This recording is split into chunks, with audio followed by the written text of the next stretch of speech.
तो दोस्तों यहाँ पर मैं बात करने वाला हूँ BLB लिमिटेड के बारे में और तकरीबन स्टॉक में 5% की तेज़ी हमें आज दिखाई दे रही है। जब भी हम किसी स्टॉक की बात करते हैं, स्पेशली वो स्टॉक जो 50-60 रुपए से नीचे ट्रेड कर रहे हैं, तो उनमें मैक्सिमम चीज़ें बुराई देखी जाती हैं। लेकिन कुछ चीज़ें ऐसी भी हैं जो हमें कहीं ना कहीं कंपेल कर देती हैं कि स्टॉक में इन्वेस्टमेंट की जाए। तो BLB के ऊपर वीडियो बना रहे हैं। पिछले 5 दिनों में 10% की तेज़ी है। पिछले एक मंथ में 43% की गिरावट, पिछले 6 मंथ में 1.5% की गिरावट।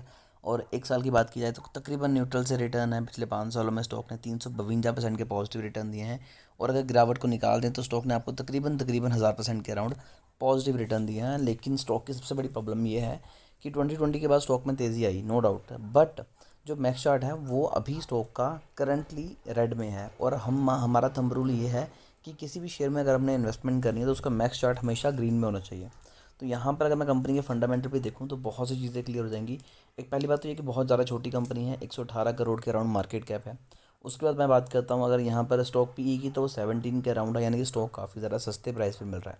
करंट प्राइस 22 रुपये के अराउंड है और बुक वैल्यू 18 रुपये के अराउंड है। रिटर्न ऑन कैपिटल एम्प्लॉयड 8.56 है और रिटर्न ऑन इक्विटी की बात की जाए तो वो 6% के अराउंड है।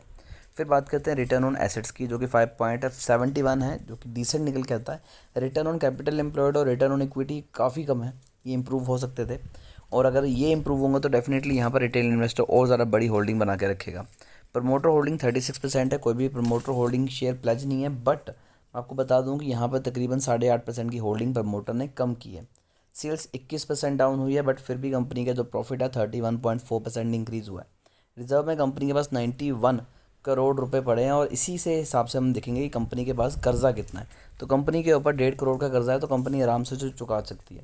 छोटी कंपनी होने के बावजूद यहाँ पर 4.87% की जो होल्डिंग है वो एफ की है। ये चीज़ याद रखिए कि एफ और डी बहुत कम होल्डिंग बना के रखते हैं स्टॉक्स में, लेकिन अगर जिन स्टॉक्स में उनकी होल्डिंग होती है तो डेफिनेटली चीज़ देखी गई है कि नॉर्मली अच्छे रिटर्न वो स्टॉक्स निकाल के देते हैं। अगर मैं यहाँ पे प्रॉफिट एंड लॉस की बात करूँ तो मार्च 2021 में कंपनी की सेल्स 130 करोड़ थी, जो कि अब मार्च 2023 में 220 करोड़ के अराउंड है।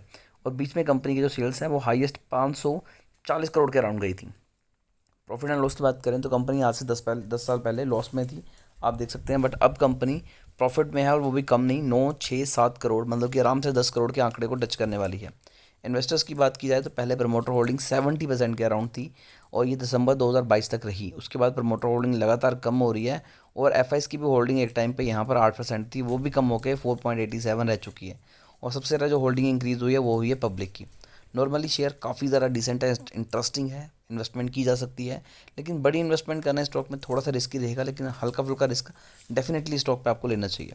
फिर भी शेयर को लेकर अगर आपकी कोई भी क्वेरी है या फिर आप चाहते हैं कि इनके Q4 के रिजल्ट सबसे पहले आपको दिखाई दे, तो अभी चैनल को सब्सक्राइब करके बेल आइकन दबाइए ताकि कोई भी इंपॉर्टेंट अपडेट आपसे मिस ना हो।